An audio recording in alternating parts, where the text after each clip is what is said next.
अमानवीय सामान्य टिकिए मद पाई बापा झीर पवित्र संपर्क को भी मानिलानी बापा मद टिके मात्र 100 टंकार निज जन्मकला झील को बिक्री करदेला।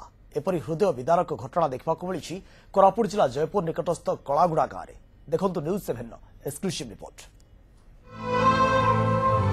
निशा नहीं गला मनीष पणिया मद पीवा लगी निज जन्मकला झील को बिकिदेला बापा।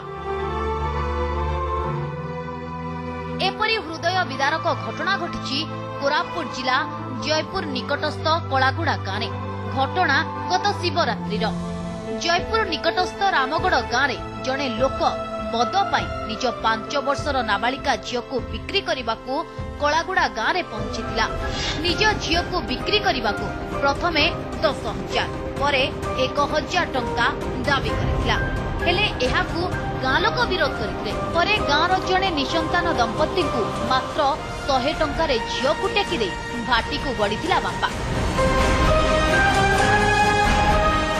तार बापा का निजरे आणला तार झील को तापर नाइकी मु बिकी देबी मते एतकी सेतकी पैसा दियो बोली करी कहला गां वाला को तो किस पई आनी करी बिकी चुरेटी छेली मेंडी पर व्यापार करछु एंती व्यापार करना बोललार नाइकी ओई केते प्रेशर करले लोक सेटा पई नाइकी 100 टका उठ मागला मद पिंकरी गला।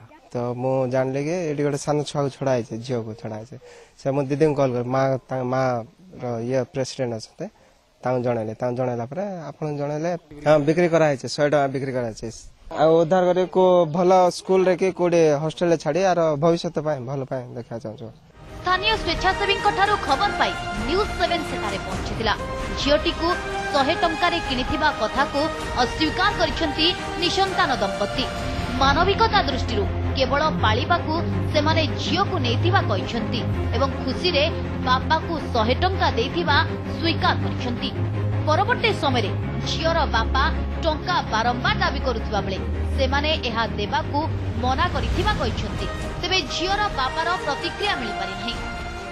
फसियो पारिबो नाही इताओ बड़ हो बोलला कहला से करते बार तो 100 टंका दे बोलला देली केते मागुथला बसे ना मागे नाही नी गां लगन कोते 10,000 दे मागे कोतला बोली चिंता नाही खाली आसी मालपी बाकार गोट 100 टंका दे बोलतला।